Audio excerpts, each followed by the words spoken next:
चलिए ध्यान दीजिएगा कि पिछले क्लास में हम लोग क्या पढ़ रहे थे कि ये देखे थे, कंपेयर किए थे कि पूर्व के सिलेबस के साथ वर्तमान जो सिलेबस है उसको कंपेयर करके बताए थे कि मैट्रिकुलेशन की एग्जामिनेशन सरकार की ओर से कितनी आसान की जा रही है। हम आज भी वर्ग में एक बात बोले थे 10th क्लास की बैच में कि आज के डेट में मैथमेटिक्स की बात कर लीजिए तो गणित में 95 नंबर 100 नंबर लाना, ऐसा नहीं कि कोई 90 नंबर ला लिया 95 नंबर ला लिया तो ये मान के चलिए कि बहुत बड़ी बात हो गई, ऐसी कोई बात नहीं है। मार्किंग इतनी लिबरल है, इतनी आसान है कि 90-95 नंबर लाना आज के डेट में हम मेरे जैसा आदमी हम यही समझते हैं कि बहुत सिंपल बात है, कोई बहुत बड़ी बात नहीं है। और हम 90-95 नंबर की बात कर रहे हैं। 90-95 नंबर लाना गणित में बहुत सिंपल बात है। कोई आदमी अगर हम मेरे सामने आके कहे कि सर हमको गणित में 95 नंबर है तो हम पूछ लेंगे कि वो आप कहिया पास किए हैं, कहेगा कि इस 1-2 साल में पास किए हैं तो हम समझ जाएंगे कि ये कोई बहुत बड़ी बात नहीं होगी, बहुत आसान बात है ये नंबर लाने। यानी सरकार वो तमाम कोशिश कर रही है जिससे आपकी मार्किंग सुधर जाए। समझ में आई है नहीं बात? क्योंकि पिछला जो क्लास आप लोगों को हम बताए थे तो उसमें सिलेबस किस तरह के थे और कैसे मैट्रिकुलेशन की एग्जामिनेशन होती थी उस बात को बताए थे। कितने लोग फेल करते थे, क्या प्रेशर होती थी लोगों पर, उन चीजों से परिचित करवा चुके हैं आप लोगों को। और दिन प्रतिदिन सिलेबस किस तरह से उसमें बदलाव आए उन सारी चीजों से भी आप लोग परिचित हो चुके हैं। तो उस बदलाव के पीछे क्या लॉजिक हो सकता है, आप ही सोच के बताइए कि उस बदलाव का क्या कारण, बदलाव क्या किया गया है, क्या मजबूत किया गया है, सिलेबस को आसान किया जा रहा है, परीक्षा को क्या टफ किया गया है तो नहीं किया गया है, मार्किंग सिस्टम को क्या टफ किया गया है तो नहीं किया गया। मार्किंग सिस्टम पहले जो था कहीं भी गलत हो जाती थी तो हमें मार्क्स नहीं मिलते थे। अब स्टेप वाइज मार्किंग है, स्टेप वाइज मार्किंग में हमको जितना लिखे हैं उसका मार्क्स मिल जाता है, उससे मिलता जुलता भी कुछ लिख देते हैं तो भी हमको मार्क्स मिल जाते हैं। तो सिलेबस आसान हुई है, मार्किंग सिस्टम आसान हुई है, परीक्षा का पैटर्न आसान हुआ है। आपके पास OMR रहते हैं रंगने के लिए तो परीक्षा का पैटर्न आसान किया जा रहा है। CBSE पाठ्यक्रम पर जो मार्किंग सिस्टम है CBSE की, उस मार्किंग सिस्टम को अप्लाई किया जा रहा है। तो कुल मिला जुला के वो तमाम कोशिश सरकार की तरफ से की जा रही है ताकि आपको मार्क्स आसानी से सुगमता पूर्वक मिल जाए। ठीक है, ये पिछले क्लास में हम लोग देख चुके थे। आज आप लोगों को हम 10th क्लास के पाठ्यक्रम से, जिसको आप सिलेबस कहते हैं, उससे परिचय करवा देते हैं कि हमारी सिलेबस क्या है। जैसा कि पहले बता ही चुके हैं कि हमको कुल कितने 500 नंबर के परीक्षा देने हैं, टोटल मार्क्स 500 नंबर। और उस 500 नंबर के लिए हम 5 पेपर का एग्जाम देंगे। 100 मार्क्स के मैथमेटिक्स हो गए, 100 मार्क्स के आपको साइंस हो गए, 100 मार्क्स के आपके सोशल साइंस हो गए, SST हो गया। तो SST 100, साइंस 100, मैथमेटिक्स 100, 300 हो गए। और फिर 2 जो अन्य पेपर है तो लैंग्वेज में लोग चेंजिंग करते हैं, कोई हिंदी संस्कृत, जैसे हम लोग के यहाँ प्राय कोई हिंदी संस्कृत रखते हैं, कुछ आदमी मैथिली हिंदी रखते हैं। तो कैसे उसमें चेंजिंग होगा वो भी हम बताएंगे आप लोगों को, लेकिन आज हम लोग थोड़ा सा चर्चा कर लेते हैं कि मैथ की सिलेबस को देख लेते हैं और साइंस की सिलेबस को देख लेते हैं। चूंकि 9th क्लास की बैच में और 10th क्लास की बैच में एक बहुत बड़ा डिफरेंसेज होता है। वो डिफरेंसेज है कि 9th क्लास में सिलेबस नहीं खत्म होती है तो उस चीज का बहुत ज्यादा बर्डन नहीं होता है। लेकिन आपके पास जो समय है, मतलब हम लोग जनवरी में सिलेबस को शुरू कर रहे हैं, आप लोग 2026 के फरवरी में एग्जामिनेशन देंगे, मैट्रिकुलेशन की एग्जामिनेशन देंगे। तो हमारे पास जो वक्त है उसी वक्त में हमें सारे सब्जेक्ट को पढ़ना होता है। यहाँ पर ये मौका नहीं होता है कि आप SST को स्किप कर गए या हिंदी को स्किप कर गए या संस्कृत रखे हैं तो उसको छोड़ सकते हैं, ऐसी बात तो संभव ही नहीं है। तो इतना ही समय में आपको हर विषय पढ़ने होते हैं, फेयर बनाने हैं, लिखने हैं, ठीक ना, याद करने हैं, रिपीट करने हैं, सेट प्रैक्टिस है, क्वेश्चन बैंक है, गेस्ट पेपर है। उन तमाम बातों पर, तमाम आयामों पर हमें काम करना होता है। और हम इसमें से किसी को भी स्किप करके आगे नहीं बढ़ सकते हैं। तो बाध्यता रहती है उन तमाम चीजों को, तो इसलिए सिलेबस को दिमाग में रखिएगा। और सारे सब्जेक्ट चूंकि आप लोगों को पढ़ाने होंगे, तो समय कैसे गुजरेगा 10th क्लास का, वो आप लोग खुद सोच के थोड़ा सा देख लीजिएगा कि कैसे बैच चलेगी, उसी के अकॉर्डिंग आपको बहना है। तो चलिए पहले तो हम लोग सिलेबस को देख लेते हैं। ये introduction batch for class 10th। आज के इस क्लास में हम लोग 10th क्लास की सिलेबस के बारे में ही जानेंगे कि उसकी क्या सिलेबस है, क्या पाठ्यक्रम है, हमको किन चीजों को पढ़ने हैं। एक बात और हम फिर दोहरा दे रहे हैं आप लोगों को कि पिछले बैच में भी हम लोग इस बात पे चर्चा किए थे कि अगर कोई अनहोनी ना हो तो मान के चलिए 99% की आपकी पाठ्यक्रम बदलने नहीं जा रही है। कुछ तब्दीलियां परीक्षा में होने वाली है जो इसी बार से लागू होता, लेकिन नहीं लागू हुआ, तो हो सकता है कि आप लोगों के समय में थोड़ी तब्दीली परीक्षा में देखने को मिले।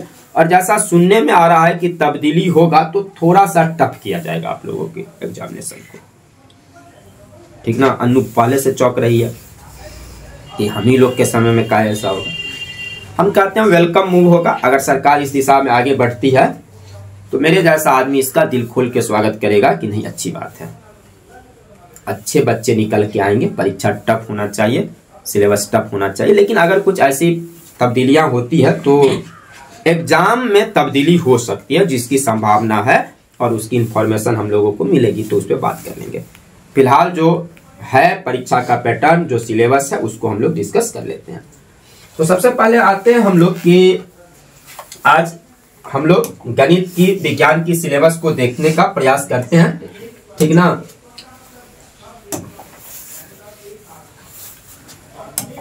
तो चलिए यहाँ पे यह हमारी गणित की सिलेबस है। आप लोगों को हम बता ही चुके हैं कि गणित हमारे कितने मार्क्स के होंगे। फुल मार्क्स अगर आप देखेंगे, फुल अंक कितने हैं, तो इसके अंक है 100। और ये 100 के 100 नंबर कैसे परीक्षा देना है आपको, तो इसमें कोई प्रैक्टिकल यानी प्रायोगिक परीक्षा मैथमेटिक्स में नहीं होती है, जहाँ पे आपके स्कूल के टीचर नहीं होते हैं, अलग वीक्षक होते हैं जो आपकी एग्जामिनेशन लेते हैं। तो गणित में 100 के 100 नंबर के एग्जामिनेशन जो होंगे वो सैद्धांतिक परीक्षा होती है, थ्योरेटिकल एग्जामिनेशन होते हैं, उसमें कोई प्रैक्टिकल नहीं होता। 100 नंबर की एग्जामिनेशन जो है वो आप लोग सैद्धांतिक परीक्षा देते हैं। और उस 100 नंबर में चूंकि आपको बताया है कि 50% मार्क्स वो OMR पे होती है, यानी इस 100 नंबर की जो आप परीक्षा देने जाएंगे तो इसमें 50 ऑब्जेक्टिव होगा। हम बात करेंगे तो इसमें 50 मार्क्स जो होंगे वो ऑब्जेक्टिव होंगे, वस्तुनिष्ठ प्रश्न। मतलब कि 50 क्वेश्चन आपको OMR पर गोला रगना है कि इस 50 प्रश्न के लिए आपके सामने कितने प्रश्न होते हैं, 100 प्रश्न होते हैं। उस 100 में से कोई 50 तब्दीली होने वाला यही है कि ये जो 100 प्रश्न की संख्या दिया जा रहा है उसको कम किया जाएगा। अभी हम बोले थे कि हो सकता है कि आप लोगों के परीक्षा में कुछ तब्दीली मिलेगा, तो पहली तब्दीली यही होने की संभावना है कि जो नंबर ऑफ क्वेश्चन है उसको कम किया जाएगा। 50 क्वेश्चन आपको बनाने हैं तो 100 क्वेश्चन क्यों दिया जाए आपको, ठीक ना। तो इसकी संख्या कम हो सकती है, जिसकी संभावना है। नहीं हो तो बस मान के चलिए आपके पास 100 क्वेश्चन होंगे, उसमें से कोई 50 आपको रंगना होता है। और सबसे बड़ी बात है कि उसके लिए भी कोई सेक्शन निर्धारित नहीं होता है कि यहां से यहां तक में 10 ठो देना है, ऐसी कोई बात नहीं। 100 में से कोई भी 50 जो मन कर रहा है, ठीक ना, उसको आपको बनाने होते हैं। और ये 50 मार्क्स जो होंगे आपके, ये होते हैं सब्जेक्टिव, ठीक ना। इसमें आपको शॉर्ट टाइप और लॉन्ग टाइप, मतलब लघु उत्तरीय, अति लघु उत्तरीय और जो दीर्घ उत्तरीय प्रश्न है वो आपको यहाँ पे मिलेंगे। और उसके लिए भी एक क्वेश्चन के लिए अथवा करके एक दूसरा क्वेश्चन होता है। मतलब कि अगर 50 नंबर का ये परीक्षा देना है आपको, तो इस 50 नंबर के लिए 100 नंबर का क्वेश्चन आपके सामने होगा। उस 100 में से 50 नंबर का परीक्षा देना है।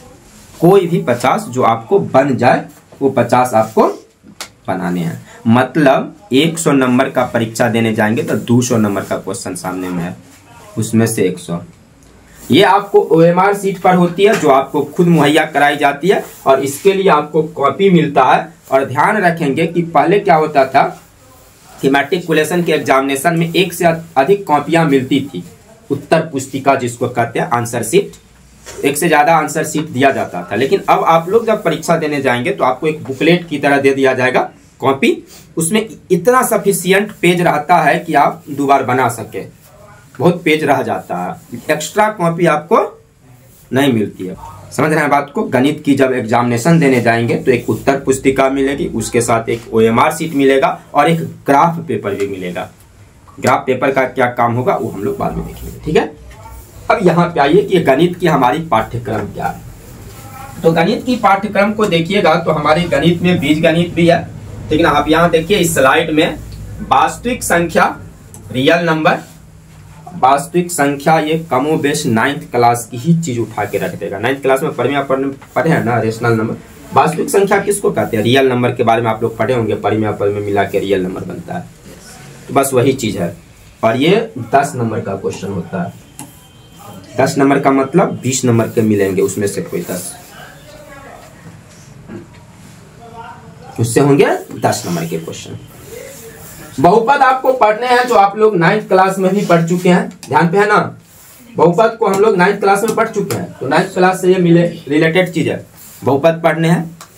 2 चर वाले रैखिक समीकरण और द्विघात समीकरण, ये सब के सब बीजगणित हो गए, ये बीजगणित का हिस्सा हो गया, जो लगभग आपको 20 नंबर के होंगे। यहां से ये कितने मार्क्स के होंगे? 20 मार्क्स के होंगे, ठीक ना।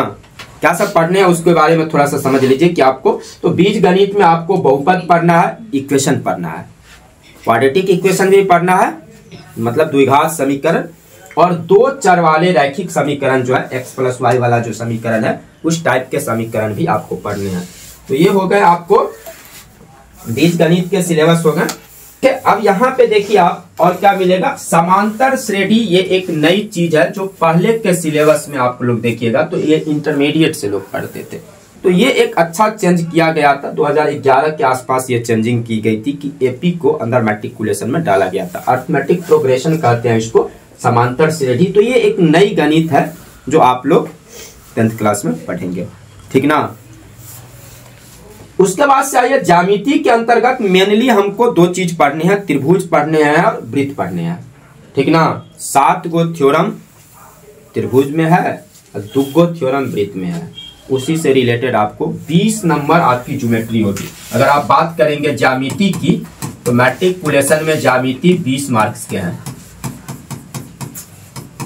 और एक कोऑर्डिनेट ज्योमेट्री जो है ये प्रायः बीज गणित के साथ पूछ लिया जाता है, नहीं तो कभी कभी 10 नंबर तक आपको एपी से, अर्थमेटिक प्रोग्रेशन कहते हैं इसको, तो 10 नंबर तक के क्वेश्चन आपको एपी से मिल जाते हैं। अन्यथा इस एपी को बीज गणित के सिलेबस में इंक्लूड कर लीजिए तो वहां पे चला जाता है। ये समझ रहे हैं मेरी बात को। तो ये एक नई गणित है जिसके बारे में हम लोग पढ़ेंगे। त्रिभुज में भी कुछ नई चीज पढ़ने को मिलेगा। 9th क्लास की ज्योमेट्री को हम कहेंगे आप लोगों को कि अगर मौका मिले तो एक बार देख लीजिएगा, खास करके त्रिभुजों की जो सर्वांग समता है, 4 शर्त वहां पे होंगे, उस शर्त को देख लीजिएगा, 10th क्लास में उसकी जरूरत पड़ेगी, ठीक है।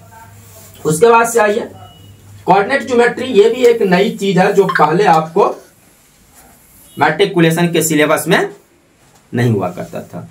2011 से जब सिलेबस को चेंज किया गया तो कोऑर्डिनेट ज्योमेट्री को डाला गया इसमें। तो कोऑर्डिनेट ज्योमेट्री, नियामक ज्यामिति 9th क्लास में आप देखे होंगे, नियामक ज्यामिति पढ़े हैं ना। बिंदुओं का निर्धारण किस तल में है, फर्स्ट क्वाड्रेंट में, सेकंड में, थर्ड में, पढ़े हैं ना। उसी को थोड़ा सा विस्तारित रूप में यहाँ पे पढ़ेंगे कोऑर्डिनेट ज्योमेट्री को। नियामक ज्यामिति 9वां 10वां के सिलेबस में लाया गया है इसको। ये भी पहले लोग एडवांस मैथमेटिक्स में पढ़ते थे, 11वीं में पढ़ते थे, तो मैट्रिकुलेशन में आपको मिलता है, ठीक है। कोऑर्डिनेट ज्योमेट्री, त्रिकोणमिति आपको 20 नंबर के क्वेश्चन रहते हैं। त्रिकोणमिति से लगभग 4 से 5 लेसन है आपको टेक्स्ट बुक में, ठीक ना। ये 20 मार्क्स कम, ये कम बेसी होते रहता है, कभी कम किसी चीज को कर दिया जाता है, कभी ज्यादा कर दिया जाता है। और ये भी आप लोगों के लिए एक नई गणित होगी, त्रिकोणमिति। ट्रिगोनोमेट्री पहले के सिलेबस में 9th क्लास में हुआ करता था, 9th क्लास से उसकी शुरुआत होती थी, 10वां क्लास में थोड़ा इजी हो जाता था। लेकिन अब ट्रिगोनोमेट्री मतलब ये गणित आप लोग सीधे 10th क्लास से शुरू ही करेंगे, तो आपके लिए एक नई मैथमेटिक्स होगी। कोऑर्डिनेट ज्योमेट्री और एपी ये नई चीज है जो आप लोग अभी तक 9th तक नहीं पढ़े होंगे। उसके बाद नियामक ज्यामिति थोड़ा 9th में पढ़े होंगे, उसी को थोड़ा अपग्रेड करेंगे हम लोग, थोड़ा बेहतर लेवल पे पढ़ेंगे। और उसके बाद से आइए आप, ये तो त्रिकोणमिति का ही हिस्सा, सर्किल ये ज्योमेट्री का पार्ट है, ठीक ना। यहाँ पे हम लोग मेनली 2 थ्योरम है, 2 थ्योरम पढ़ते हैं, ठीक ना। ये भी आपको रचना कंस्ट्रक्शन जो है ये भी ज्यामिति का हिस्सा है।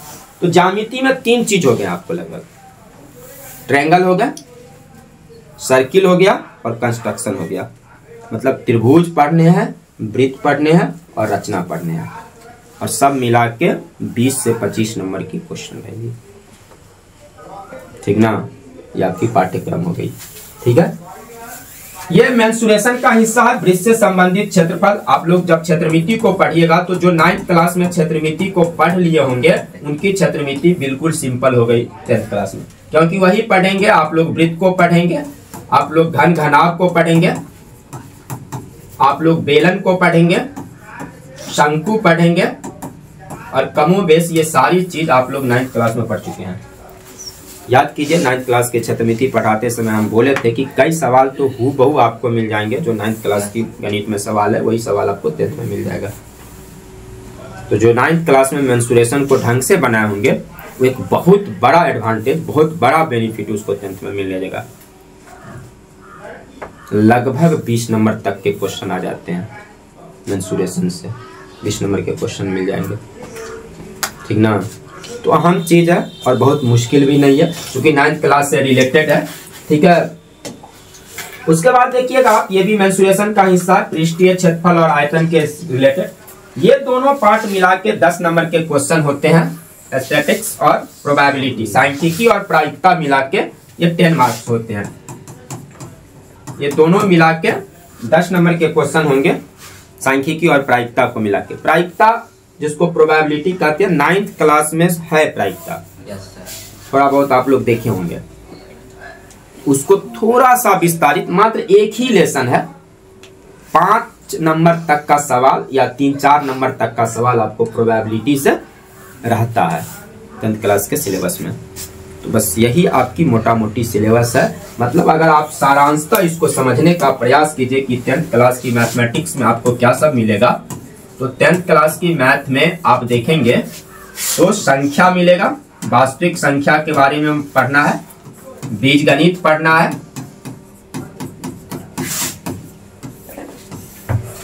ज्यामिति है, त्रिकोणमिति है, सांख्यिकी है, प्रायिकता है। उसके अलावा समांतर श्रेणी है, समांतर श्रेणी जिसको हम एपी कहते हैं, और नियामक ज्यामिति है, नियामक ज्यामिति। बस यही आपकी 10वां क्लास की पूरी मैथमेटिक्स है। अगर आप समझेंगे तो 10वां क्लास की मैथमेटिक्स को हम इतने पार्ट में पढ़ सकते हैं। पहला यहाँ पे संख्या पद्धति है, जिससे आपको कमोबेश 10 मार्क्स तक के क्वेश्चन आपको, ये समांतर श्रेणी एपी जो है ये बीजगणित के साथ टाइप कर दिया जाता है। प्राय कभी 20 नंबर कभी 25 नंबर तक के क्वेश्चन आपको बीजगणित से मिल जाएंगे। ज्यामिति ये लगभग 25 मार्क्स होंगे, ठीक ना। सबसे बड़ा सेक्शन मैथमेटिक्स का ज्योमेट्री ही रहेगा आप लोगों के लिए, ठीक ना। इसमें आप लोगों को 2 चीज पढ़नी है, त्रिभुज है, वृत्त है और रचना है। 5 नंबर की रचना रहेगी, 3 से 4 नंबर 5 नंबर तक आपको वृत्त से क्वेश्चन रहेंगे और 15 नंबर तक क्वेश्चन आपको त्रिभुज से रहते हैं, ठीक ना, ये आपको मिल जाएगा। उसके बाद बीज गणित में बता ही चुके हैं क्या सब पढ़ना है बीज गणित में। तो बीज गणित में आपको बहुपद पढ़ने हैं। बीज गणित में 2 चर वाले समीकरण है, 2 चर वाले रैखिक समीकरण है और द्विघात समीकरण है, यही आपको बीज गणित है। और बता ही चुके हैं, बार बार बोल रहे हैं, एपी को आप बीज गणित में इंक्लूड समझ सकते हैं। तो ये आपकी बीज गणित की सिलेबस है, ठीक है। त्रिकोणमिति ये नई गणित है आप लोगों का, 10 से 20 नंबर तक का क्वेश्चन आपको यहाँ से मिल जाते हैं। ये सांख्यिकी और प्रायिकता मिला के 10 से 15 नंबर तक का क्वेश्चन है। कभी कोई ज्यादा कर देगा, कभी कोई कम कर दिया जाता है, ठीक ना। नियामक ज्यामिति यहाँ से लगभग आपको 10 मार्क्स के क्वेश्चन मिलेंगे, 10 मार्क्स। ये आपको गणित की पाठ्यक्रम है, यही आपकी गणित की सिलेबस है। नंबर कैसे आता है वो जैसे जैसे हम लोग आगे बढ़ेंगे समझ ही जाएंगे कि कितनी आसान बात है ये। तो पूरी गणित की सिलेबस को देख लिए, जाके आप लोग किताब का कहीं विषय सूची को देखिएगा तो वहां से आपको कुछ आइडिया आ जाएगा, ठीक ना। तो गणित शुरू करेंगे फिर हम लोग, तो आगे देखेंगे हम लोग कि कैसे आगे बढ़ेंगे, ठीक है। अब थोड़ा सा हम लोग आज विज्ञान की चर्चा करते हैं। जैसा कि आप लोग को पता है ही कि विज्ञान की बात करें, अगर साइंस की बात करें तो फुल मार्क्स कितने हो गए इसके 100, मतलब 100 नंबर की परीक्षा होती है। इस 100 नंबर को पहले तो आप 2 भाग में बांट लीजिए, एक हो गया प्रैक्टिकल और एक हो गया सैद्धांतिक परीक्षा, थ्योरेटिकल एग्जामिनेशन। तो प्रायोगिक परीक्षा जिसको आप प्रैक्टिकल कहते हैं उसमें कितने मार्क्स के क्वेश्चन होंगे, 20 मार्क्स के, और 80 नंबर का एग्जामिनेशन आप लोग सेंटर पे देंगे। ये 20 मार्क्स कैसे मिलते हैं ये तो बता ही चुके हैं। मास्टर साहब जो होते हैं बड़ी दयालु जीव होते हैं, दुनिया में जितने भी जीव हैं उसमें सबसे दयालु जो है वो मास्टर साहब होते हैं। एक बार 2 बार अभिषेक जी बनिया से केवल ये बता दीजिएगा आज के डेट में कि सर हम बड़ी अच्छे बच्चे हैं, विनम्र हैं, अनुशासित हैं, रिस्पेक्ट करते हैं, तो दिल खोल के उनको होते रहता है कि 20 में 21 का प्रावधान रहता तो हमें 30 दे देते हैं। इतनी आसानी से ये एग्जामिनेशन में नंबर, हालांकि इसकी अपनी सिस्टम है कि इसमें भी क्या होती है, प्रैक्टिकल को अगर आप देखिएगा तो नंबर कैसे मिलता है। प्रैक्टिकल के लिए प्रैक्टिकल की कॉपी बनानी पड़ती है, साल भर में एक कॉपी बनती है। फिर प्रैक्टिकल के लिखित एग्जामिनेशन होते हैं, लिखित एग्जामिनेशन स्कूल को कंडक्ट करवाना है। और फिर प्रैक्टिकल के लिए मौखिक एग्जामिनेशन होते हैं, भाइवा जिसको कहते हैं। और इस तीनों के आधार पे प्रैक्टिकल की कॉपी, प्रैक्टिकल के दिन जो रिटन एग्जामिनेशन आपसे 1 से 2 क्वेश्चन आपको दिया जाता है, उसको लिख के उसका उत्तर देना होता है। और जो मौखिक परीक्षा होती है जो आपसे भाइवा में पूछे जाते हैं उसके आधार पे उनको 20 नंबर दिया जाता है। तो ये तो कहने की बात है, नंबर मिलता कैसे है सबको पता है। रही बात ये 80 नंबर, तो 80 नंबर की अगर हम बात करें तो फिर वही बात है कि अगर हम 80 नंबर सैद्धांतिक परीक्षा की बात करें तो ये 2 पार्ट में हो गया, ऑब्जेक्टिव और सब्जेक्टिव। तो ऑब्जेक्टिव क्वेश्चन कितने होंगे, 40, और सब्जेक्टिव ये होंगे 40। फिर वही बात, इस 40 के लिए 80 क्वेश्चन फिर दोहरा दे, तब्दीली हो सकती है यहाँ पर, ठीक ना। अभी बेसी नहीं डराना चाहेंगे हम, तो यहाँ पे तब्दीली कुछ हो सकती है जिसकी चर्चा बाद में होती रहेगी। समझ रहे हैं अनु, डराना नहीं, ठीक है।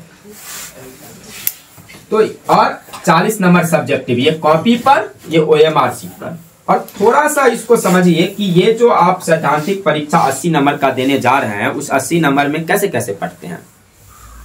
तो 30 नंबर आपको फिजिक्स से रहेंगे, 25 नंबर बायोलॉजी से रहेंगे और 25 नंबर केमिस्ट्री से रहेंगे। समझ रहे हैं बात को, 25 केमिस्ट्री 25 बायोलॉजी तो हो गया आपको 50 और 30 नंबर फिजिक्स, ठीक ना। अब देखिए मतलब हार्ड एंड फास्ट कोई ऐसा रूल्स नहीं है, समझ लीजिए कि एकदम एक्यूरेट उतना ही 30 रहेगा, 29 नहीं होता है। कुछ क्वेश्चन में इधर उधर हो जाता है, लेकिन ये कमोबेश आपकी ये सिलेबस है, पाठ्यक्रम है, इसी के अकॉर्डिंग आपकी क्वेश्चन पूछे जाते हैं। तो 30 नंबर फिजिक्स से 25 नंबर केमिस्ट्री से और 25 नंबर बायोलॉजी से, ठीक ना। अब ये 30, 25, 25 नंबर कैसे आता है जरा उसको भी समझें कि फिजिक्स में क्या पढ़ना है, केमिस्ट्री में क्या पढ़ना है, बायोलॉजी में क्या पढ़ना है, थोड़ा सा समझ लेते हैं आज, ठीक ना। तो चलिए देखिए कि क्या सब पढ़ने हैं। आइए पहले बायोलॉजी की ही बात है। बायोलॉजी में हमको क्या पढ़ने हैं, तो बायोलॉजी में आप लोगों की किताब में जो आप लोग भारती भवन की अगर किताब पढ़ रहे हैं तो देखिएगा 7 से 8 लेसन है, ठीक ना। 7 से 8 लेसन है आपको, ठीक ना। मेनली 7 लेसन कहिए, 8वां लेसन तो बस गप सप है, थोड़ा सा बात करेंगे, ठीक ना। तो ये 7 लेसन, या आप कह सकते हैं गिनना है टोटल का टोटल ही गिन लीजिए तो 8 वो लेसन मिलेगा। और एक लाइन में अगर समझिए कि 10वां क्लास की बायोलॉजी में है क्या, देखिए 10th क्लास की बायोलॉजी में 7 लेसन, ये सभी के सभी जैव प्रक्रियाओं के बारे में है। 7 के 7 लेसन पूरी अंदर मैट्रिकुलेशन में ही नहीं, आगे को भी अगर मिला दिया जाए तो बायोलॉजी जो है 10वां क्लास की बायोलॉजी बहुत ही रोचक बायोलॉजी है, बहुत मन लगेगा। अगर खास करके जो बायोलॉजी से इंटरेस्टेड आदमी होते हैं, जिसको इन फ्यूचर में 11वीं में 12वीं में साइंस स्ट्रीम के साथ बायो के साथ आगे बढ़ना है, मेडिकल की फील्ड जिसके लिए लुभावना लगता है, जो मेडिकल के सेक्टर में जाना चाहते हैं, ठीक ना, बायोलॉजी रखते हैं वो प्राय, और उनके लिए 10th क्लास की बायोलॉजी उनकी जानकारी के लिए भी, समझ के लिए भी बहुत ही आवश्यक होती है, क्योंकि इस पूरे के पूरे बायोलॉजी में हम लोग जैव प्रक्रियाओं को ही पढ़ेंगे, मतलब मनुष्य के विभिन्न तंत्र को पढ़ते हैं। मानव शरीर में आप लोग एक ही चीज पढ़ के आए हैं, 1 से 2 चीज पढ़ के आए 9th क्लास में, याद कीजिए थोड़ा सा।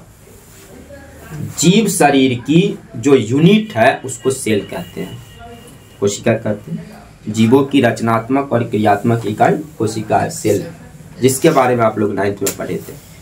कई सारे सेल्स मिलकर टिश्यू बनाते हैं, यानी उत्तक, और उत्तक के बारे में भी आप लोग 9th क्लास में पढ़ चुके हैं ना।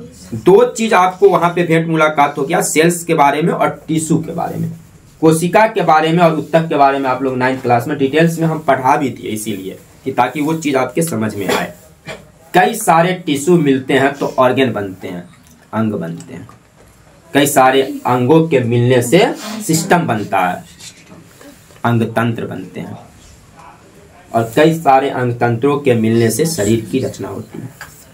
तो हम 10वां क्लास की बायोलॉजी में एक लाइन, एक शब्द समझिए कि बायो में क्या पढ़ना है, तो तंत्रों को पढ़ना है, जिसमें से 7 तंत्र आप समझिए, 6 गो तंत्र का अध्ययन 10th क्लास की सिलेबस में हो जाता है, और अच्छा खासा हो जाता है। पढ़ेंगे तब नहीं, नंबर लाना है कैसे, तो 10वां क्लास का नंबर कैसे आता है तो हमको नहीं मालूम है। तो पूरे की पूरी बायोलॉजी की बात कीजिए तो लगभग 6 गो तंत्र आपको पढ़ना है। पहला है जिसमें आप लोग पोषण के बारे में पढ़ेंगे, पाचन तंत्र को पढ़ेंगे, ये जैव प्रक्रम, ठीक ना। तो पहला आपको जैव प्रक्रम कौन है, पोषण, पहला चैप्टर आपका है पोषण को पढ़ेंगे, माने पूरा पाचन तंत्र को पढ़ेंगे। दूसरा लेसन हमारा श्वसन है, ठीक ना। फिर परिवहन है, रक्त परिसंचरण तंत्र को पढ़ेंगे, उत्सर्जन तंत्र को पढ़ेंगे। फिर आप देखिएगा मस्तिष्क है, तंत्रिका तंत्र है, नियंत्रण और समन्वय, इसमें हम लोग मस्तिष्क के बारे में पढ़ते हैं, हार्मोन्स के बारे में पढ़ेंगे।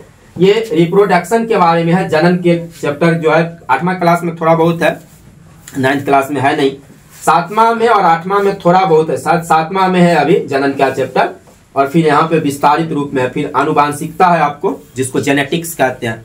तो ये मिला जुला के यहाँ तक आप समझिए ये सब का सब तंत्र हो गया, बस यही है सिलेबस हमारा। पर्यावरण ये आखिरी चैप्टर है।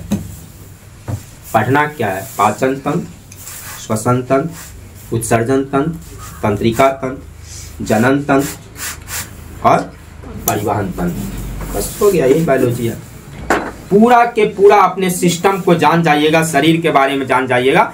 गोटी तो MBBS करने के बाद लोग सीखते हैं, लेकिन अपने शरीर की पूरी फंक्शन को आप जान जाइएगा कि कहाँ पे क्यों प्रॉब्लम क्यों क्रिएट हो रही है। आधा डॉक्टरी सीख लीजिएगा आप लोग, फंक्शन तो सीख ही लीजिएगा। समझ रहे हैं बात को, बड़ी इंटरेस्टेड बायो है। तो बायो को जान गए, थोड़ा आगे बढ़ते हैं हम लोग। ये टोटल मिला के कितने मार्क्स होंगे, 25। भौतिक विज्ञान में मोटा मोटी समझिए तो 5 गो लेसन, वैसे समझिएगा तो भौतिकी विज्ञान में 6 गो लेसन पढ़ना है आपको। 6 गो लेसन नहीं समझिए तो 2 गो लेसन पढ़ना है आपको। चौकिए नहीं मेरी बात को।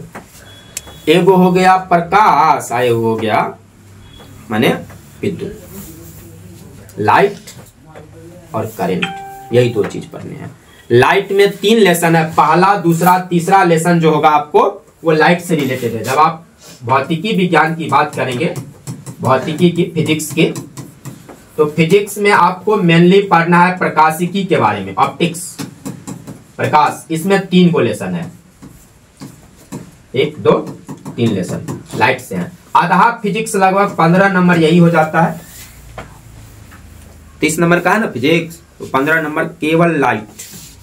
इसके बाद मानव नेत्र को पढ़ेंगे, कैसे दृष्टि दोष जो है वो सब पढ़ेंगे, इन तमाम चीजों को। ये 3 लेसन मिला के लगभग 15 मार्क्स। फिर विद्युत, करंट, इसमें 2 गो लेसन है आपकी किताब में, इसमें 2 लेसन है। और एगो अंतिम लेसन जो है आपका मिलेगा जो आपको ऊर्जा के स्रोत हैं, बस। तो 3 ही लेसन है ना, सोर्स ऑफ एनर्जी। ये तो धिया पुता वाला बात है, आप लोग 7वां 8वां में बहुते पढ़े होंगे। ऊर्जा के स्रोत नहीं जानते हैं, नवीकरणीय ऊर्जा, नवीकरणीय ऊर्जा, ये सब नहीं पढ़े हैं, ये सब तो पहले पढ़े हुए हैं। नई बात के लिए 2 गो चीज है, प्रकाश और विद्युत, यही है फिजिक्स की सिलेबस। 15 नंबर प्रकाश, 10 नंबर लगभग हो गया, 10-12 नंबर विद्युत, और 3 नंबर से 4 number energy of source. Physics खत्म, ये फिजिक्स की सिलेबस। और रही बात केमिस्ट्री की, तो रसायन शास्त्र को देखिए, तो रसायन शास्त्र में मोटा मोटी आप लोगों को 5 गो चैप्टर है, 5 गो चैप्टर आपको पढ़ने हैं। पहला चैप्टर जो है ये केमिकल रिएक्शन है, रासायनिक अभिक्रियाओं के बारे में पढ़ना है, ठीक ना। संयोजन अभिक्रिया, वियोजन अभिक्रिया, प्रतिस्थापन अभिक्रिया, ऊष्माक्षेपी अभिक्रिया, ऊष्माशोषी अभिक्रिया, ठीक ना, रेडॉक्स अभिक्रिया, यही सब आपको, ऑक्सीडेशन सब पढ़ना है आपको। ये पहला लेसन। दूसरा लेसन है आपको अम्ल, क्षार और लवण के बारे में पढ़ना है। दूसरा लेसन अम्ल, क्षार और लवण के बारे में पढ़ना है। तीसरा लेसन मेटल और नॉन मेटल है, ये थोड़ा सा बड़ा लेसन है, ठीक ना। तीसरा और चौथा लेसन थोड़ा बड़ा लेसन है, बस 2 लेसन थोड़ा टफ है और बाद बाकी तो सिंपल ही है। रासायनिक अभिक्रिया है, केमिकल रिएक्शन है, अम्ल, क्षार और लवण है, धातु अधातु है, मेटल नॉन मेटल है। और फिर आप लोग आगे बढ़िएगा तो कार्बन है, ऑर्गेनिक केमिस्ट्री आपको यहाँ पर नोमेनक्लेचर आपको मेनली दिया है, अल्कोहल के बारे में थोड़ा बहुत पढ़ना भी है 10th क्लास की सिलेबस में। तो कार्बन एंड इट्स कंपाउंड, यानी ये हो गया, इसको कहते हैं हम लोग 11वीं में जाइएगा तो आप देखिएगा, इसको हम लोग ऑर्गेनिक केमिस्ट्री कहते हैं। तो सबसे बड़ा लेसन आपके किताब का यही है, चौथा, उसके बाद तीसरा। और फिर आपको जो है पीरियोडिक क्लासिफिकेशन ऑफ एलिमेंट, मतलब आपको जो चार्ट आप पढ़ते होंगे केमिस्ट्री में, आवर्त सारणी, modern periodic table of element, long form जो आप लोग देखते हैं वो कैसे बना, आवर्त सारणी के बारे में पढ़ना है, ठीक ना। उसके इतिहास के बारे में पढ़ना है। और आवर्त सारणी का थोड़ा मुंह कान देखेंगे हम लोग कि कितने ब्लॉक हैं, कौन कौन से तत्व कैसे कैसे कहाँ पे हैं, इसी के बारे में चलो विशेष इसके बारे में हम लोग इंटरमीडिएट में पढ़ेंगे कि P block element, D block element, F block element, ये सब जो है इंटरमीडिएट में पढ़ेंगे। बस यहाँ पे केवल पीरियोडिक टेबल का इतिहास क्या रहा, कैसे बना वो, मतलब डोबरेनर के तिर्यक नियम हो, चाहे न्यूलैंड्स का अष्टक नियम है, मेंडलीव का आवर्त सारणी है, मोशले का आवर्त सारणी है, आधुनिक आवर्त सारणी है, इन तमाम चीजों को हम लोग देखेंगे। और ये फिर वही हो गया संसाधन, एनर्जी वगैरह जो फिजिक्स में आप देखे थे उसी से रिलेटेड लेसन है ये। तो मेनली 5 ही लेसन है, यही आपकी विज्ञान की सिलेबस, ठीक ना। हम लोग एसएसटी वगैरह का सिलेबस पर भी चर्चा करेंगे, लेकिन अब सबसे पहले हम लोग पाठ्यक्रम को शुरुआत कर लेंगे। बता ही चुके हैं कि मैट्रिकुलेशन की एग्जामिनेशन 17 फरवरी से है, तब तक थोड़ा सा स्लोली चलेंगे हम लोग, ठीक ना। और जो पढ़ाएंगे अगर आप लोग उसको बताइएगा तो हम फिर कह रहे हैं आपको, आज एकदम मेरी प्रॉमिस समझ लीजिए, इस बैच को बहुत आगे तक लेके हम जाएंगे, जहां तक आप लोग भाग पाइए। मेरा मन दुखी करोगे तो फिर मुश्किल होगी। जो कर रहे हैं उसको करेंगे ईमानदारी से, तो बड़े ख्वाब देख सकते हैं। हम आपके साथ चलने को तैयार हैं, आप लोग कर सकते हैं।